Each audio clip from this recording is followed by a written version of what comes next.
Good morning, everyone. Thank you for joining us. We're going to spend some time today talking about E-2 visa options where the investment amount is low and some risky E-2 cases. A few things before we get started. Some of you may know that our firm was founded on an E-2 visa 10 years ago. Our founder is on E-2 and we've renewed once and can share that experience with you today. Our firm is a full-service immigration firm, but we primarily focus on E-2 visas. We've processed hundreds of them and typically process E-2 visas that are higher risk, aka they have lower investment amounts. We'll continue the webinar series, doing at least 2 webinars a month on different immigration topics. And at the end of this webinar, we'll send out a few things, one being the PowerPoint presentation you'll see today, a comprehensive E-2 guide, E-2 visa guide, and a link where you can sign up for additional webinars. For today, we actually have our firm's founder, Ian Scott, here to discuss the E-2 process. And finally, the webinar will be recorded. And if you have any questions, please send them through to the chat box. My name is Jelena Gilliam, and I am an associate here. And without further delay, I will turn it over to you, Ian.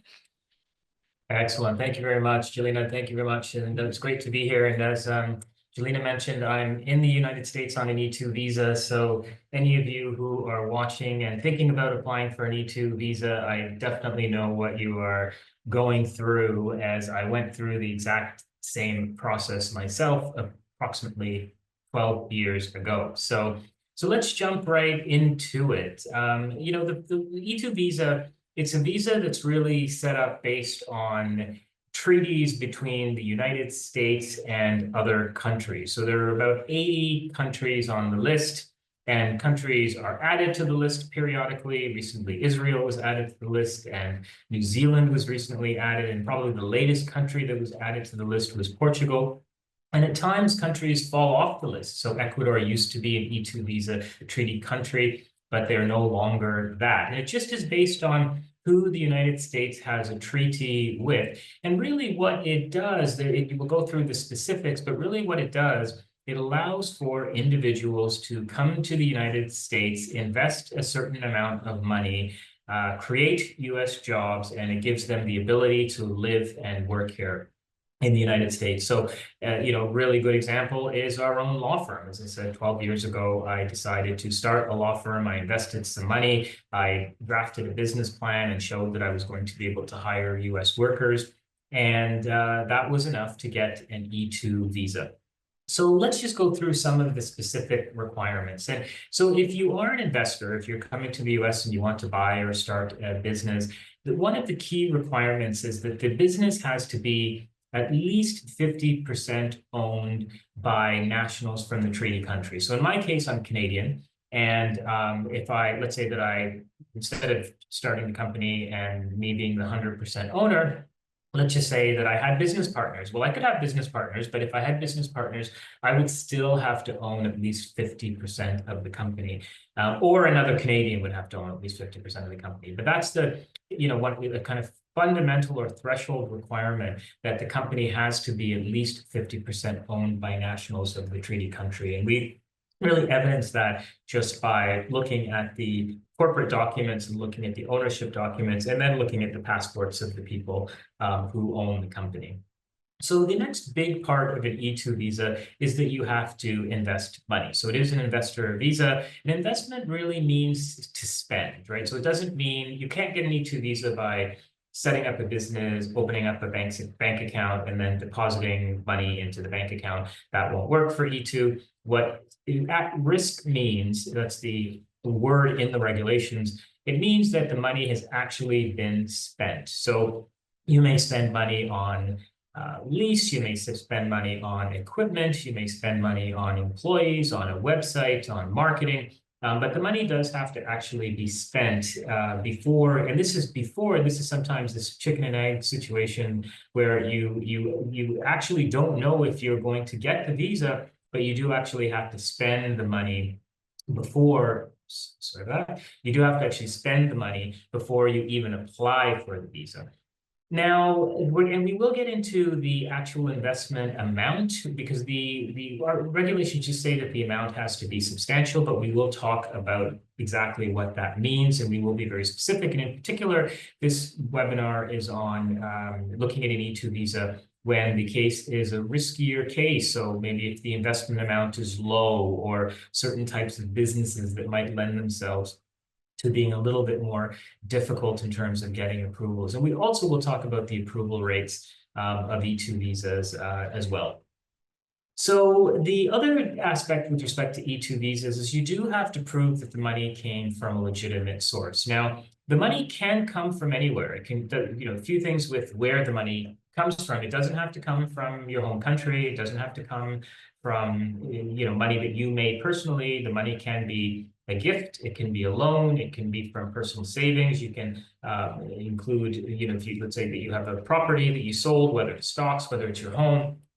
The money can come from anywhere. And really what you're doing when you're looking at the source of funds requirement is proving that the money actually came from a legitimate source. And what happens here is that when we are applying at consulates, the majority of consulates have pretty strict page limits. So we do tend to go in pretty light with source of funds when we're applying at a consulate. And to contrast that, though, when you are applying through USCIS, and we will talk about the differences between that in a bit, then you do in those instances find that you are required to spend or required to indicate that or provide a significant amount of more detail related to the source of funds. So, but when you're applying at a consulate, we really do tend to see that the source of funds is something that we may include just a few pages on. When you're doing an E-2 visa, I mentioned you can either start a business or you can purchase an existing business. If you're purchasing an existing business, a few things to keep in mind. One is that you really do want to purchase an existing business that does have some employees, like maybe a business that has 3 to 5 employees working there before you purchase it. Or if it's a business that doesn't have that, you want to be able to show the government that you are going to do things to be able to improve the business such that the business is able to hire more employees. The other thing about purchasing a business is that even though the money typically for E-2 visa has to be spent, there is an ability to put money into something called escrow if you're purchasing a business. So if you're purchasing a business and instead of, for example, giving the seller, let's say a business costs $200,000, instead of giving the seller the $200,000 when you haven't actually gotten the E-2 visa yet, you can put the money in escrow, and then there's an agreement between the escrow agent, the buyer, and the seller. And then if the only condition is that the money is conditioned upon the E-2 visa being approved. That is, if the E-2 visa is approved, the money would go to the seller. And if the E-2 visa was denied, it would go back to the buyer. And that does work for E-2 as well. That does still satisfy the at-risk requirement. And then the other way of doing an E-2 is just starting a business where you're going to be setting up an entity and then putting money in a bank account and then spending that money, spending that money as you go along. And both of those are great E-2 visa options. I wouldn't say one is better than the other. Really what we say to clients is do what you would like to do. And as long as they both, either one of them meet the requirements, then that's probably the best way to go. The other E-2 visa requirement is that the way it's listed in the regulations is that the business cannot be marginal. Now, what this means is that you have to hire US employees, right? So the way that the regulations are written, they say that the business cannot be set up just to support the individual or the individual's family. And what that means is hire employees, right? So they don't, just like the investment amount, they don't say a specific amount. They just say for investment amount, the amount must be substantial. And again, we will talk about the investment amount a little bit more. But it's the same for hiring employees. They don't say you have to hire X number of employees. They just say that you have to hire employees. And generally speaking, we say that if you had a 5-year period, you'd want to have hired at least 3 employees. So, to contrast this to the big brother, big sister of investor visas, The EB-5 does have specific amounts, and a specific amount for investment, either 800,000 or 1,050,000, or 10 full-time employees for the employee numbers. So this one is does provide a little bit, well, a lot more flexibility. A, the investment amounts can be a lot lower, as we're going to talk about in a minute, and B, the hiring numbers are going to be a lot lower as well. So the business must also be real and operating. So we look at things here. So like I said before, this kind of catch-22 situation where you have to apply for the visa before you actually know that you're going to get the visa, but also you have to apply for the visa and do everything to get the business operational or just to the point of start of being operational before you get the visa. So we look at things here that, you have a bank account, you have a lease agreement, you have the website set up, you bought all the equipment that you need. Definitely good for E-2 visa to have a commercial lease agreement. I know a lot of people work from home these days, but that's not something that the consulates have really caught up to. Licenses to operate the agreement, and certainly if you have employees already, that will be beneficial. And the individual has to be coming to the US to develop and direct the enterprise. And really what that's getting at is that A, the person owns 50%, but B, that the person's it's not a passive investment, right? Like you can't get an E-2 by just owning 50% and then, setting up a business and then saying, well, I don't really want to do anything. I just want to collect the profits. That actually does not work for E-2. It could work for EB-5, but it doesn't work for E-2. And then you have to have the intent to return to your home country upon expiration. But this doesn't mean that it's a temporary visa. It is temporary visa, but it doesn't mean that the government expects you to spend 5, 10, 15 years and then go. I'm on an E-2 visa. I've been on it for 12 years now. I have 2 years US citizen kids, and I plan to be on this visa for a long time, and maybe the rest of the time or all the time that I'm in the United States. So it can be a very long-term visa because you're running the business and the government will allow you to continue to renew the business. So now let's just talk about how long the E-2 visa can be approved for. And this is an interesting one because it's a bit confusing. So the E-2 visa, the kind of a few things that we look at with respect to how long the E-2 visa can be approved for. And one of those things is which country are you from? And one of the things I failed to mention is that when we say which country you're from, it's which passports do you have? Your country of birth is not relevant for an E-2. It is relevant for green cards, but it's not relevant for an E-2. For an E-2, it's your passport. So you can be born somewhere, as long as you have the passport for a particular place. There are a few exceptions, but as long as you have the passport for a particular place, that's really what we're looking at. So the timing of how long an E-2 can be issued for really depends on one, which country you're from, because there's some countries where the visa is issued for 5 years, like Canada, Germany, not Australia, Canada, Germany, the UK. There are a number of countries where the visa can be issued for 5 years. However, there are a lot of countries where, maybe not a lot, but some countries where the visa can only be issued for 3 months. Now, we'll come back to that in a second. Now, the other determining factor of how long the visa can be issued for might be how strong your case is. Because when you go to a consulate, and if your case is very weak, even if you have the ability to have the visa issued for 5 years, the consular officer might decide that, well, I think that we should only issue it for 2 years or 3 years, and then you can come back in 2 or 3 years and show us that you actually were able to hire US workers. So that's kind of one thing to look at. Now, the other thing to kind of keep in mind, though, when you're looking at how long an E-2 visa can be issued for, is the E-2 visa itself in the passport is an entry. You think of any visa as an entry document only, right? So that's now once you enter the United States, then there are regulations with respect to how long you can stay in the United States. So even if someone has a visa for 3 months, an E-2 visa for 3 months, every time they enter the United States, they are allowed to stay and have all the rights of an E-2 visa for a 2-year period. The problem, though, is that if you're from a country like Bangladesh or Egypt, which the visas can only be issued for 3 months, then you enter, and let's say that you entered in January and then you left and you wanted to leave in June. to travel or do something else, then you would need to go to a consulate and get another visa to re-enter, right? So you would, if you enter in January, you would be able to stay in the United States. If you enter January 2025, you'd be able to stay in the United States and live and work on an E-2 until 2027 January.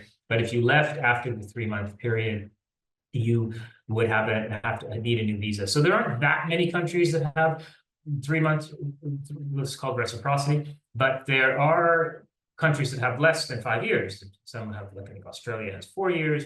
There are countries that have 1 year, 2 years, et cetera. So you do have to kind of look to see exactly how long the visa can be issued for and the rules associated with that. And I think everything else on this slide we did talk about already. So now looking at how much you have to invest. So the regulations say that the investment has to be substantial, but the regulations don't say exactly what dollar amount that is. There is no minimum amount, and really you do have to invest depending on the amount's going to depend on a number of different things. So one is going to be what type of business, because you are required to invest, especially if the investment amount is low, like under 200,000 or 250,000. Then you are required to invest everything before applying, right? Like the full amount. So if you're doing a service-oriented business and you say you're going to invest $50,000, then you must spend the $50,000 before you actually apply. However, let's say you're saying, okay, I'm going to start a car manufacturing plant and that's going to cost $2 million to set up. Then you could invest substantially lower. You might be able to invest just 500,000, and that might be considered substantial. So it is going to really depend, and it is subjective, unfortunately. It is going to depend. But generally speaking, a lot of the cases that we do, and a lot of the cases that if they're considered high risk, you are going to be looking at investing the full amount. So the other kind of thing to look at with respect to how much you're going to invest is whether, like, how strong the case is, right? So it might be that you have a low investment amount, but then you have other aspects that make the case very strong. So, for example, you might have employees that you've already hired. The type of business might lend itself to an officer believing that you're going to be able to hire workers, like if it's a doctor's office or some type of medical service office. The other kind of thing that you might want to consider if you have a lower investment amount is getting a CPA letter or other types of business articles, that the CPA letter that might say that the individual they've looked at your business plan and the individual has invested everything that's required to be invested for this particular type of business. That's helpful. And then also articles that say, hey, for this particular type of business, really the investment amount we only need $10,000 or $15,000 invested, but the individual has invested far more than that. So we do recommend for service-oriented businesses or businesses that don't really require a significant investment, that you invest at least $50,000, and that is going to depend on which consulate you're going to as well. There's some consulates that would never accept that investment amount, but we have had success. Past results don't predict future outcome, but we have had great success with lower investment amounts like 50,000. It used to be that you could even go much lower than that, like 15,000 even, and that was those were approved in many places, and they still could be. But unfortunately, the lower the investment amount is, the riskier the case is, and risk means risk of denial, right? So that's something to consider. But working with an experienced immigration lawyer to kind of see where you are at. And whether or not you should invest more is a good idea. So some other things that some I mentioned already, but some other things that we want to look at, and this I mentioned already, but let's stress it again, is other factors that are positive, experience. One of the things that the examiner liked about my case when I did it was that he liked my educational background, liked the fact that I had a business background, and things like that. Whether you have employees, if you already have employees, that's going to be very helpful. And as I mentioned already, type of business can be helpful. Like sometimes if it's a restaurant, that can, because if it's a business where the government is kind of really going to be quick to look and say that this is a business that it's going to be easy to hire full-time workers. Another positive thing you can get that bolsters a case is contracts or letters of intent. So if you have a service-oriented business, getting contracts or letters of intent from people that show that you have prospective clients, people that are interested in becoming a client. And so that can be helpful. The other type of letter that can be helpful is a letter from the Chamber of Commerce. And a lot of our clients, they first, when we mention this, they say, oh, it's going to be impossible to get that. But then they speak to the Chamber of Commerce, and the Chamber of Commerce writes, or they write for them, the Chamber of Commerce signs a wonderful letter talking about how they believe that the business is going to benefit the local economy. You may also want to highlight any ongoing activity. The business could already be open. You could have workers that are in the United States working on this already. So it could be that that is beneficial to you as well. With a startup, you don't necessarily need this for when when you're buying a new business, but for a startup, you definitely want to draft a strong business plan, and that's going to describe the activities. It's going to describe your personnel plan, who it is you plan on hiring, when you plan on hiring them. It's going to have financial statements and balance sheet income statement over a 5-year period.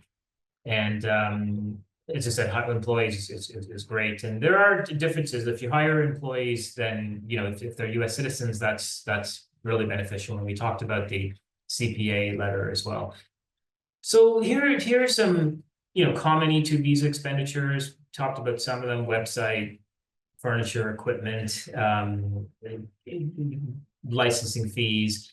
When we look at some that are not as great, and I think some might be on the other slide, but we can talk about some of them, is training courses. Certainly education, forget it. Like, people say, oh, can I include the cost of going to college? And that's, but that's why training courses aren't that great of an expenditure either, because they're kind of like that.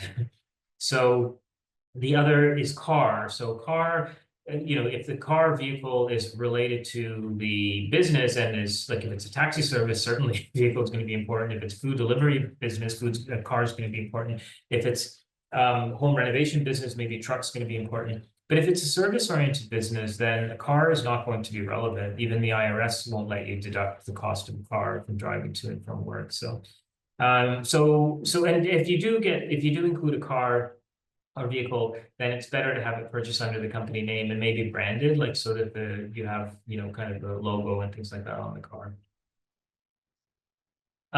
So things that are bad or weak E-2 visa expenditures, like things like travel, flights, food, transportation. We talked about car, that could be bad, but and sometimes consular websites will even say on there that how they really dislike these types of expenditures. So best not to include them. So some of this we've really talked about already. So I'm not going to spend that much time, because a lot of the examples I was using were for consulting and service oriented businesses. But the few questions that typically come up are, do I need office space? And the answer is, you don't need it. It's not in the regulations. It's not required. There are some visas where it is required, but not this one. However, it really helps your case. We really recommend it. And sometimes for consulting businesses, you have to get the investment amount up. So you may want to prepay rent, like maybe for 6 months, or pay for 12 months or something like that. Investing in marketing, hiring employees. And the other kind of thing to keep in mind for a consulting business is spending over, it's not just the amount that you spend, but spending money over a large number of categories, so that we can say applicant has spent $50,000 and they've spent in all of the areas they need to get the business up and running, including a lease, marketing, office supplies, computer equipment, so all of the things that are required to get the business up and running. So the other type of business that can be a risky case, consulting businesses don't like, just because they're low investment amount. And then there are other types of business that can be higher risk, are real estate investments, or businesses that are based on real estate. And the reason is, I think, inherently because the government looks at these and thinks that they're passive, right? So we've had a number of people who've come to us and say, oh, I purchased a home and I plan on renting it out or renovating it and flipping it. Can I apply for an E-2 visa? And the answer is no, generally, unless it's a business. Maybe if you have 50 properties and it's a business and you have employees that are going and fixing things and collecting rent and things like that, that could work in that case. But generally speaking, even if you were in the US on another type of visa, you could buy a house and flip it and make money, and you don't even need a visa for that. It's just a passive investment, just like buying stock in the stock market, or similar to buying stock in the stock market. So the key really is showing the government that it isn't a passive or idle investment. And this could be sometimes when people say home flipping businesses, we talk to them and say, well, if you're going to be doing a renovation, maybe you want to position it as a home renovation business rather than a home flipping business. That has a benefit of kind of less capital intensive business, and one that might be easier to get approved. But we have had success with real estate brokerage firms, management companies, renovation, construction companies, and even house flipping, but only when it's at a large scale. One case that comes to mind is when the client had approximately 50 homes. So that's something to keep in mind. The other area that is higher risk is equity and trading companies. And these are higher risk for a few reasons. One, it's hard to kind of come up with an investment in them that is, not related to legal fees. But also the same kind of, it drags from the same kind of idea that the government thinks that if it's an equity trading company, then it's just passive investment. And what we encourage here is that if you are doing something like this, that you are kind of managing other people's money, right? Not your own money and not money of your friends and family. Because I think if it is money of your friends and family, then you're going to receive a lot of pushback from the government, because they're going to think that that's passive, more that you're a day trader or something like that. And then this is a very highly regulated industry. So like where some industries, they may not ask for licenses and things like that. Here, they'll definitely want them. And even a big part of the expenditures related to these types of companies, it relates to the legal fees that are paid. So common reasons for E-2 denial.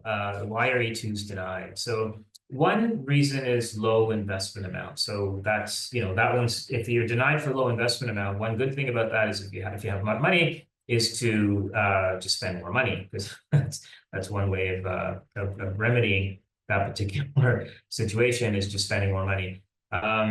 But let's look at one where it's not as easy, right? So one where it's not as easy is if you let's say that the person has, and it's happened to us once, the person had a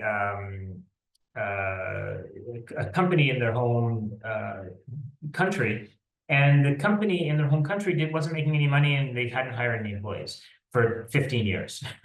And the government actually did some research and found that the company in their home country, this was in the UK, was not, the company in the UK was not doing well. So that's very hard to overcome. So they denied the application, and that would be difficult to overcome, because they think, well, if you have the business for so many years in the UK, and it's not like the UK is, Siberia, it's a lot of people live there, and you didn't make money there, then why would you think you're going to make money in the US? That would be their argument. Other reason companies, things are denied nature of the business. We talked about, real estate businesses, equity trading businesses. The other is one completely beyond the control of some, is where you filed, because there are consulates that are easy and there are consulates that are not, unfortunately. And I won't, kind of go over which they change because consular officers rotate. So, similar to the second one I mentioned, concern over whether the business will create jobs. And then the last two, look, it might just be issues with the adjudicating officer. Some officers are just inherently difficult, unfortunately. Sometimes it's the client that's difficult too. Like we've had people who've had a very hard time because they weren't very deferential to the officer, and the officer, unfortunately, can just close the window and say, go away, and we're not giving you the visa. So it's like a personality thing, and that personality thing can exist on both sides. And then the other is just that they don't meet the requirements. So that would never happen if you use a a lawyer that knows what they're doing, but sometimes people apply on their own and then they just are not eligible. We had one person apply and they weren't even a member of a treaty country. Because it was one, it was a country that was on the list, but then it dropped off the list. So, but they didn't realize that it had dropped off the list. So, and their lawyer didn't realize either, which is really bad. But it shows that they weren't eligible at the time of applying. So trends. So approval rates, again, past results don't predict future outcome, but our approval rate is closer to 98%, maybe closer to 99. Government posted approval rates are between 80 and 90%. So that's great, right? For E-2 visas. That's why sometimes the fear of kind of doing everything beforehand, you have a little bit more comfort because the approval rates are quite high. Timelines, London is taking around 45 business days after the application has been submitted. So I think, sorry, maybe 60 business days. Toronto's taking about a month after the application has been submitted. And for the rest of the consulates, you really have to you have to contact them to see where they are at. But they've all improved significantly. There's a big drag in timelines during COVID, but they all have improved significantly. Post-specific considerations, USCIS and versus consulate. So there are two ways to apply for an E-2 visa. One way is through a consulate, which is where most, and that's the only way you can get an actual visa in your passport. But if you're in the United States on another visa, then you can do what's called a change of status, and you can apply for an E-2 visa in the United States. So normally we don't see many people doing this. I think during COVID it happened a little bit more because the people were in a bit more of a hurry and the consulates were taking so long. But normally we don't see people doing this, but it is an option. And the consulates tend to focus on different things. USCIS doesn't really care about really low investment amounts. So you can, apply in US with an investment amount of even like 15,000 or something like that without any problem. The other thing is USCIS does have to give reasons for why they deny if they deny. So there's a bit more, in terms of due process there. But they are very concerned with source of funds. So there's no page limit with USCIS. So they do go through the documents in a fair amount of detail. Some posts have very specific instructions. You really do have to follow them. Toronto recently changed their page limit to 50 pages, and if you submit 51 pages, they'll return the file to you. So you really have to follow their instructions and their preferences. And there might be some consulates, for example, in Singapore and Pakistan, if you submit a business plan, that it has to be certified by CPA. So those are all things that have to keep in mind. Some issues that come up with E-2 visas, questions that people have, about hiring employees. Do you have to hire before? And the answer is no. We have, the majority of our filings are done without hiring employees before, but you do have to have a business plan in place to show how you plan on hiring employees over a 5-year period. The source of funds, we talked about this, they can be from a loan, they could be from a gift. The loan can be unsecured, it can be secured, as long as the security is not the business itself.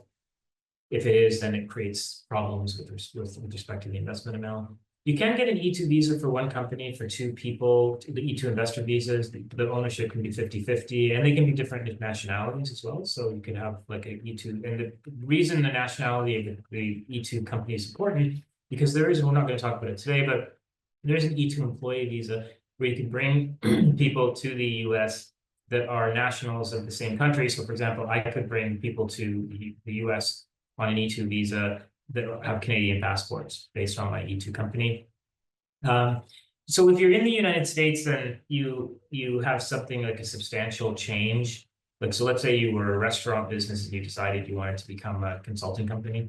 Then if that happened, you can do it, but you have to file something before you do it to get approval from the government.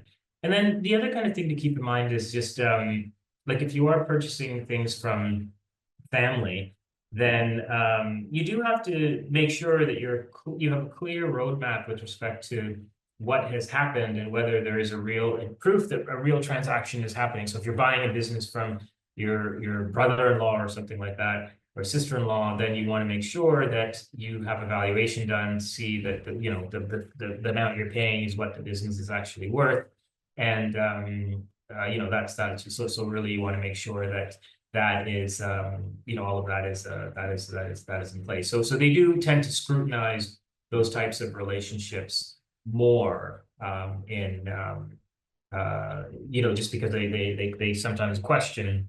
And always have to remember that for these examiners, it's not their first rodeo, right? The examiners have interviewed thousands of people and know every trick in the book, right? So they're quite good at asking questions and know what they're looking for. Perfect. So, well, that was all the prepared remarks. I'm just looking to see, and I don't see any questions in the chat or the Q&A, but definitely enjoy going through the E-2 visa requirements, and we'll send you a copy of this presentation. We'll also send you a copy of this has been recorded, so we'll send you a copy of the recording. We'll also send you an E-2 visa guide that goes over some of the things that we talked about today, and also a link to a consultation if you wanted to set something up if you had more questions. And thanks again, Jelena, and thank you everyone for joining. Perfect. Okay, bye-bye. Ian, sorry, it Yeah. looks like there's What? one quick question that Oh, just oh, hopped perfect. on. Sure. Okay, sure. Go Civic. Yeah. Oh, yeah. The Oh, yes, question yes. I heard more. Yeah. says, Okay. Yeah. yeah, is the trucking business still a viable option? Yeah, absolutely. So we do E-2 visas for trucking businesses, and we've done a few of them. And the key is when you apply, I think, is to have more than one truck, right? So that's the key. And one of our clients that did a trucking business, they actually purchased a few trucks from auction, and they were substantially cheaper than buying them from other places. I think he bought 3 trucks from auction, and they were substantially cheaper. But yeah, that's definitely a viable option. Excellent. Okay, great. Thank you very much. Take care. Bye.